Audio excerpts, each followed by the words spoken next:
Hi friends. ఈరోజు మనము forest and wild life resources 10th క్లాస్లో జాగ్రఫీలో సెకండ్ లెసన్ అయిన forest and wild life resources సంబంధించి మనము పార్ట్ 2లో కొన్ని క్వశ్చన్స్ చూద్దాం. పార్ట్ 1లో ఆల్రెడీ మనం కొన్ని క్వశ్చన్స్ డిస్కస్ చేసాము. ఇప్పుడు రిమైనింగ్వి మనము ఈ పార్ట్ 2లో డిస్కస్ చేద్దాము. So first question, what initiatives promote ecological farming? అంటే ఏంటంటే పర్యావరణంలో మనం చేసే ఆ వ్యవసాయాన్ని మనం ఎలా ప్రోత్సహించవచ్చును అని. So initiatives that promote ecological farming include developing new methods of ecological farming, reviving the traditional conservation methods, and increasing diversified crop production without the use of synthetic chemicals. అంటే ఏంటంటే మనము ఎలాంటి కెమికల్స్ని మనము ఉపయోగించకుండా మనకి నేచర్లో దొరికే ఆ సేంద్రియ ఎరువులు ఏవైతే ఉన్నాయో, అలాగే సేంద్రియ పద్ధతులు ఏవైతే ఉన్నాయో వాటన్నిటిని కూడా మనం అప్లై చేసి, అలాగే మనము పర్యావరణానికి ఎటువంటి హాని కూడా కలగకుండా మనము వ్యవసాయాన్ని కనుక చేసినట్లయితే అప్పుడు మనము పర్యావరణంలో మనం చేసే వ్యవసాయం అన్నది మంచిగా డెవలప్ అవుతుంది. అట్ ది సేమ్ టైం ప్రజల యొక్క హెల్త్ కూడా మంచిగా ఉంటుంది అన్నమాట. ఇప్పుడు చూసుకున్నట్లయితే మనము ఈ కెమికల్ యూసేజ్ అన్నది కూడా బాగా ఎక్కువైపోయి ప్రజలకి హెల్త్ ప్రాబ్లమ్స్ అన్నవి కూడా ఎక్కువైపోయి. సో అందుకని మనం సేంద్రియ పద్ధతిలో వ్యవసాయాన్ని కనుక మనం చేసినట్లయితే అటు పర్యావరణము కాపాడబడుతుంది, అలాగే ఇటు మనుషుల యొక్క ఆరోగ్యం కూడా కాపాడబడుతుంది. What are examples of community conservation? అంటే కమ్యూనిటీని మనం ఎలా కాపాడుకోవచ్చు, కొన్ని ఎగ్జాంపుల్స్ లేదు సమాజంలో జరిగిన కొన్ని ఉద్యమాల గురించి అడుగుతున్నారు. So examples of community conservation include the Chipko movement, joint forest management, and local communities protecting habitats and wildlife against outside encroachments. అంటే ఏంటంటే మనకి ప్రజెంట్ మనము చూసినట్లయితే లోకల్గా పర్యావరణాన్ని పరిరక్షించుకోవడం కోసం మనము కొన్ని ఉద్యమాలు అన్నవి కూడా దేశంలో అక్కడక్కడ జరిగినవి అని మనకు తెలుసు కదా. లైక్ చిప్కో మూమెంట్ కానీ, జాయింట్ మేనేజ్మెంట్ లేదు అంటే జాయింట్ ఫారెస్ట్ మేనేజ్మెంట్ కానీ, లోకల్ కమ్యూనిటీస్ కానీ ఇవన్నీ కూడా ఉండి వాళ్ళు ఏంటంటే పర్యావరణానికి హాని కలగకూడదు మీరు ఇక్కడ, ఎందుకంటే కొన్నిసార్లు మనము డ్యాములు నిర్మించుకోవాలన్నా, ఆనకట్టలు నిర్మించుకోవాలన్నా, లేదా ఏదైనా ఫ్యాక్టరీని పెట్టాలన్నా కూడా అడవుల్ని నాశనం చేస్తూ ఉంటారు.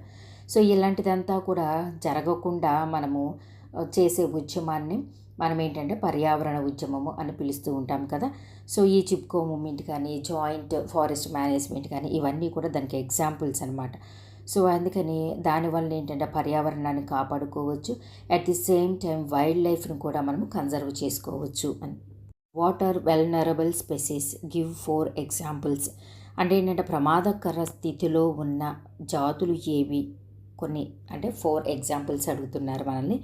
The species whose population has declined to levels from where it is likely to move into the endangered category in the near future if the negative factors continue to operate. ఒకవేళ ఇదే పరిస్థితి కనుక కొనసాగితే ఫ్యూచర్లో కొన్ని జాతులు అన్నవి అంతరించిపోతాయి, మనకు కనిపించవన్నమాట. సో దానిని మనము వెల్నరబుల్ స్పెసీస్ అని పిలుస్తూ ఉంటాము. మరి 4 ఎగ్జాంపుల్స్ అడిగారు కదా. The examples of such species are blue sheep, Asiatic elephant, Gangetic dolphin etcetera are the vulnerable species అనమాట. ఇవన్నీ కూడా ఎగ్జాంపుల్స్, ఇవన్నీ కూడా ప్రమాదకర స్థితిలో ఉన్నాయి, అంటే అంతరించిపోయే దశలో ఉన్నాయి అన్నమాట ఈ జాతులు అన్నవి. Why is it necessary to increase the area of forest in India? మరి భారతదేశంలో ఉన్న అటవీ విస్తీర్ణాన్ని మనం పెంచుకోవాల్సిన అవసరం ఎంతైనా ఉంది కదా. సో మరి ఎందుకని అనేసి అడుగుతున్నారు. So forest play a key role in the ecological system as these are the primary producers on which all other living beings depend. So ఎన్నో జాతులు అన్నవి పర్యావరణంలో జీవిస్తూ ఉన్నాయి. దట్టు ఈ అడవులు, పర్యావరణం అంటే మనకు మెయిన్గా అడవులే కదా. సో ఈ అడవుల్లో జీవిస్తూ ఉన్నాయి. అందుకని ఈ పర్యావరణము అని మనం చెప్పుకుంటున్నామంటే దాంట్లో ఫారెస్ట్స్ అన్నవి మెయిన్ రోల్ ప్లే చేస్తున్నాయి అన్నమాట.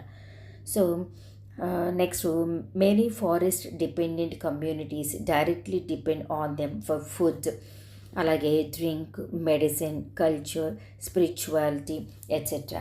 అంతేకాకుండా అడవుల మీద కూడా లోకల్గా ఉన్న ఆ ట్రైబల్ పీపుల్, లోకల్ కమ్యూనిటీస్ ఏవైతే ఉన్నాయో వాళ్ళు అడవుల మీదే ఆధారపడి జీవిస్తూ ఉంటారు. వాళ్ళు ఫుడ్ కోసం కావచ్చును, అలాగే డ్రింకింగ్ పర్పస్ వాటర్ కావచ్చును, ఆ తర్వాత మెడిసిన్ కావచ్చును, అలాగే వాళ్ళకి కూడా అక్కడ కొన్ని సంప్రదాయాలు అన్నవి కూడా ఉంటూ ఉంటాయి. ఎందుకంటే అడవుల్ని వాళ్ళు చాలా పవిత్రంగా చూసుకుంటారు కాబట్టి. And next forest provide us timber, ఫారెస్ట్ల నుంచి మనకి టింబర్ కూడా లభిస్తుంది.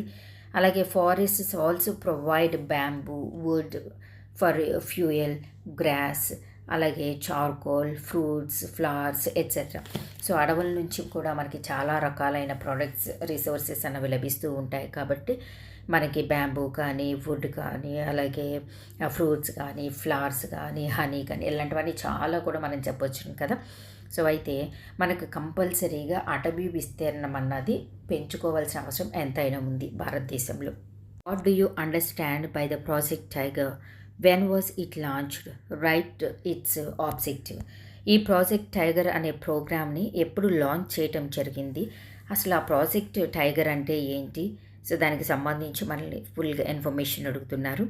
So project tiger was a wild life conservation project initiated in India in 1973 to protect the Bengal tiger. So Bengal టైగర్ని కాపాడడం కోసం మెయిన్గా ఏర్పాటు చేయబడిన ప్రోగ్రామే ప్రాజెక్ట్ టైగర్ అనమాట. సో అందుకని దీనిని ఎప్పుడు లాంచ్ చేయడం జరిగిందంట, 1973లో దీన్ని ప్రవేశపెట్టడం జరిగింది. So there are more than 42 tiger reserves in India covering an area of about 37,761 square kilometres. So భారతదేశంలో చూసుకున్నట్లయితే మనకి 42 టైగర్ రిజర్వ్స్ అనేవి లొకేట్ చేయబడి ఉన్నాయి, ఏర్పాటు చేయబడ్డాయి అన్నమాట.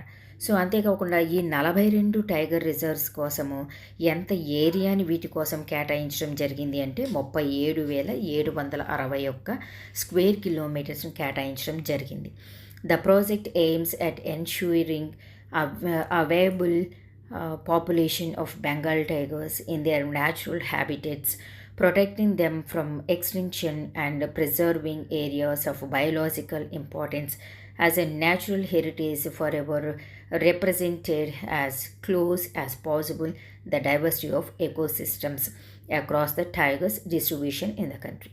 అంటే ఏంటంటే ఈ ప్రాజెక్ట్ ఏంటి, మరి ముఖ్య లక్ష్యం ఏంటి కదా. ఏదైనా ఒక ప్రోగ్రాం పెట్టారంటే ఏదైనా ఒక ప్రధాన లక్ష్యం ఉంటేనే పెడతారు కదా. సో అయితే ఈ ప్రధాన లక్ష్యం ఏంటి అంటే న్యాచురల్గా అడవుల్లో జీవించే జంతువులు అన్నవి మనుషులు జీవించే సొసైటీలోకి వచ్చి ప్రశాంతంగా బ్రతకలేవు, ఇదంతా కూడా మనకు తెలుసు. సో వాటిని మనం ఫ్రీగా వదిలేయాలన్నమాట. సో ఫ్రీగా వదిలేయాలి అంటే అడవులే వాటికి మెయిన్ కాబట్టి అక్కడ కనుక మనము ఫ్రీగా వాటిని వదిలేసి వాటి జాతిని పెంచుకోవడానికి తగ్గ సమయం కానీ, ఫ్రీడమ్ కానీ, ఆ స్పేస్ కానీ మనం ఇచ్చినట్లయితే డెఫినెట్లీ అవి కన్జర్వ్ చేయబడతాయి అన్నమాట, రక్షించబడతాయి. అంతేకాకుండా ఎప్పుడైతే అడవులు రక్షించబడతాయో, అక్కడున్న మొక్కలు రక్షించబడుతూ ఉంటాయో, ఈ పర్యావరణ వ్యవస్థ అంతా కూడా సస్యశ్యామలంగా మారుతుంది. అంతేకాకుండా ఈ అడవులపై జీవించే ట్రైబల్ పీపుల్ కానీ టింబర్ కోసం మనం కూడా దాని మీద ఆధారపడుతూ ఉంటాం కాబట్టి ఇవన్నీ కూడా మనకి అడవుల నుంచే లభిస్తాయి. కాబట్టి డెఫినెట్లీ మనము అడవుల్ని రక్షించుకోవాలి. అట్ ది సేమ్ టైం మరి ఈ టైగర్స్ అంతరించిపోయే దశలో ఉన్న కొన్ని జాతులు కానీ, ఈ టైగర్స్ కానీ వైల్డ్ లైఫ్ రిసోర్సెస్ అంటున్నాం కదా, సో వీటన్నిటిని కూడా కాపాడుకోవాల్సిన అవసరం ఎంతైనా ఉంది. Next, in which year project tiger was launched?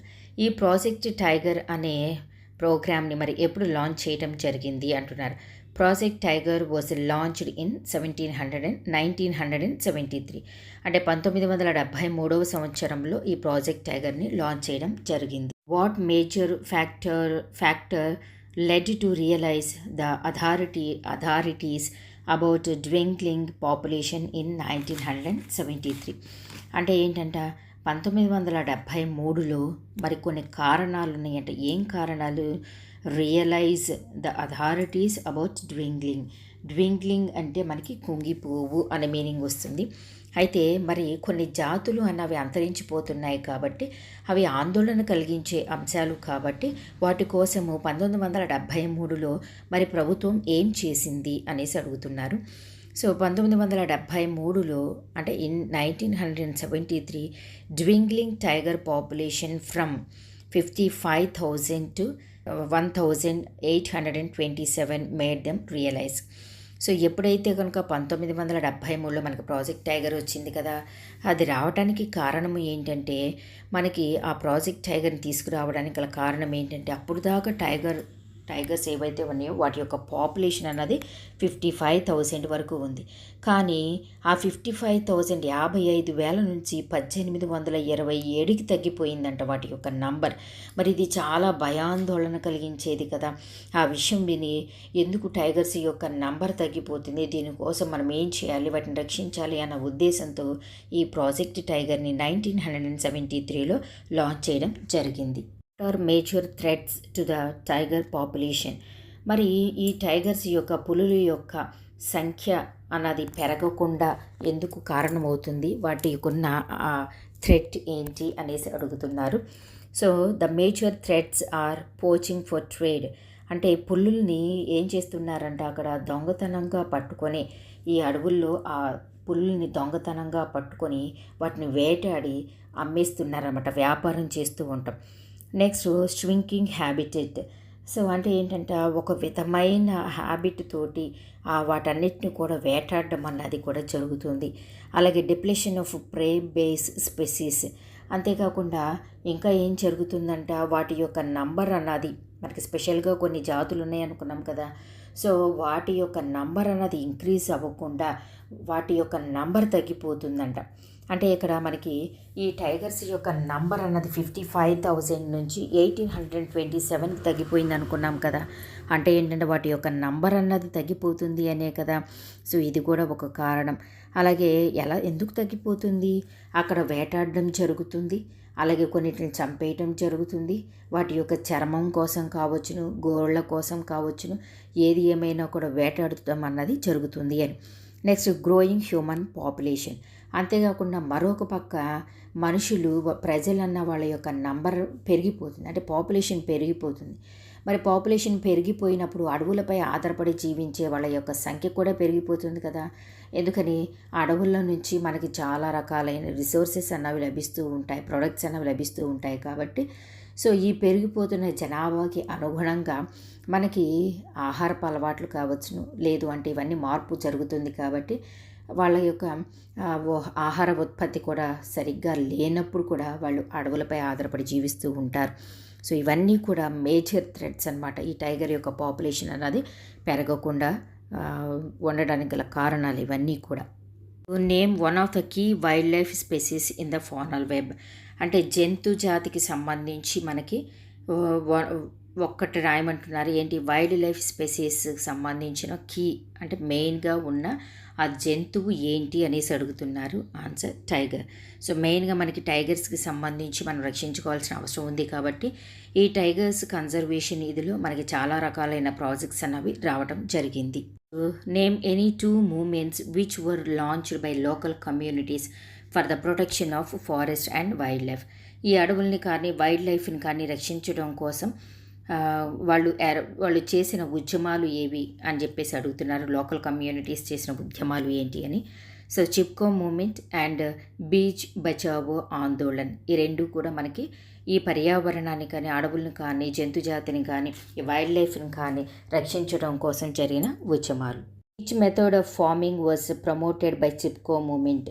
So ఈ చిప్కో ఉద్యమం జరిగింది అనుకున్నాం కదా, మరి ఇది ఏ టైప్లో జరిగింది, అసలు దేనికోసం జరిగింది అనేసి అడుగుతున్నారు. ఎకలాజికల్ ఫార్మింగ్ అంటే ఏంటంటే పర్యావరణాన్ని రక్షించడం కోసం జరిగిన ఉద్యమము. So why is it called Chipko? మరి ఆ ఉద్యమాన్ని చిప్కో అనే పేరుతో మనం పిలుస్తున్నాం అనుకున్నాం కదా, అది ఎందుకు పిలుస్తున్నారు, వాట్ ఈస్ ద మీనింగ్ అనేసి అడుగుతున్నారు. The word Chipko means embrace. అంటే ఏంటి, చిప్కో అంటే మీనింగ్ ఏంటంటే హత్తుకోవడం అన్నమాట. So since the most prominent feature of this movement was hugging trees to prevent them from being cut down. అంటే చెట్లను నరకవద్దు అని చెట్లను హత్తుకొని వాళ్ళు ఏంటంటే ఈ ఉద్యమం చేయటం జరిగింది. కాబట్టి ఇక్కడ చిప్కో అంటే ఏంటి, వాళ్ళ యొక్క భాషలో చిప్కో అంటే హత్తుకోవడం అన్నమాట. సో ఇక్కడ ఈ ఉద్యమం జరగడానికి కారణం ఏంటంటే పర్యావరణాన్ని రక్షించుకోవడం కోసం. So what was the aim of Chipko movement? Chipko ఉద్యమం యొక్క మెయిన్ లక్ష్యము ఏంటి అనేసి అడుగుతున్నారు. The aim of the Chipko movement was to protect the trees by hugging them and not allowing cutting of the trees. అండ్ ఏంటంటే చెట్లని వాళ్ళు హత్తుకొని చెట్లను నరకవద్దు, చెట్లను నరకాలంటే ముందే మమ్మల్ని నరికి కానీ అప్పుడు చెట్లను నరకాలి అన్న ఉద్దేశంతో వాళ్ళు ఏంటంటే చెట్లను కాపాడుకోవాలి, రక్షించుకోవాలి అని చెట్ల చుట్టూ కూడా వాళ్ళు హత్తుకోవటం జరుగుతుందన్నమాట. సో అందుకని ఈ మూమెంట్ యొక్క లక్ష్యం ఏంటంటే ఈ చెట్లని కాపాడడం అన్నది, అంటే చెట్లను నరకకుండా చెట్లను రక్షించడం అన్నది ఈ చిప్కో మూమెంట్ యొక్క ముఖ్య ఉద్దేశము.